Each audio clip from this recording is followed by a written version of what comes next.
like white people talking about boomers and shit like that, you gotta understand, like, those people that they talking about redlined your people out of wealth. So you not talking about the same boomers. You not having the same experience. You got to understand Gen X grew up during the crack era. So another thing with me is that I don't have a lot of like contempt for the older generations. I understand why. They grew up in church heavy. And not only that, but our boomer generation grew up in Jim Crow. And then the generation after that grew up in crack. So it's like, I be having a lot of grace for them people.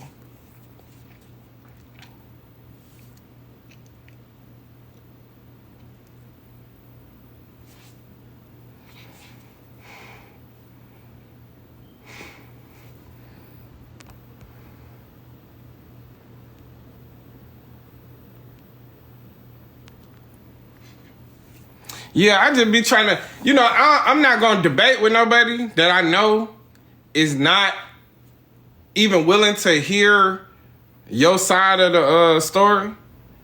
Or they just like, especially a group of people that feel like off the basis of you being younger than them, they don't have to listen to anything you have to say. That conversation, we got to stop right now. You feel me? Soon as like you start telling me like I've been on this earth for 45 years, all right, well that's the end of the conversation. Because if you think it's a lot of old fools out here. So if you think being older than me automatically stamps like that your experience, that you know more than me, or that you smarter than me, or that you can't learn from nothing from me, then we already can't talk. Because I want to know, I'm 33, I want to know what's going on in the mind of a 19 and 20 year old, especially as far as like what their perception on the world is, and especially on in the sense of like what's their view on politics. Do I also understand that like a 19, 20, 21 year old think they know it all, and I know they don't because I had a similar experience? Yeah. But at the same time, that hunger that you have at like 18, 19, 20, 21, 22 to know more, to experience more, to like express yourself more, and always be like learning new shit or searching for information, it's a gift of youth. Even if like with new information, it do give you this ego of like feeling like you know it all. I also know you gonna be turning 25 and 27 soon. And that wisdom gonna hit you and you gonna realize, damn, I ain't know shit. But you still knew a lot. But it's a lot more than just like, academics and like politics and these systems they can't hold a handle to motherfucking life. So you might not know a lot about life, you feel me? But like learning about life come with experience. The thing is that a lot of people have life experience, no knowledge, no wisdom, nothing to pass on, because they've been doing and thinking and saying the same shit they've been saying since they was 24 years old. So all the knowledge that you gain in your younger years, it only strengthens the wisdom that you're going to have in your 30s if you apply it. And if you're willing to say like, damn, I ain't know as much as I thought I did. Especially when you hit on hard times, and you can just say like, one of the biggest things for me is that I knew when I would come across situations that my mama and my daddy tried to tell me about, and I knew that I was combative back then, like I felt like I knew what I was talking about, but now I'm in this situation where they done planted that seed in my head and I'm experiencing it, and I know, oh shit, I ain't know what the fuck I was talking about.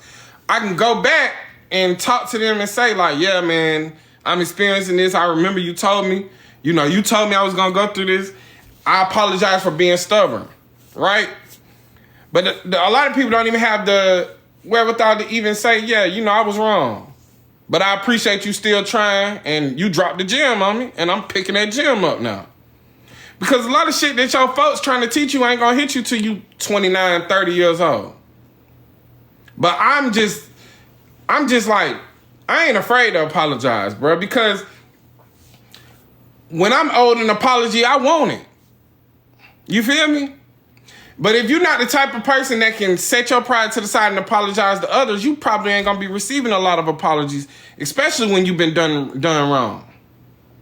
But you gotta be able, and when you go back and you acknowledge that a motherfucker gave you some game and you ain't pick it up, no matter what their response is, that ain't for you neither.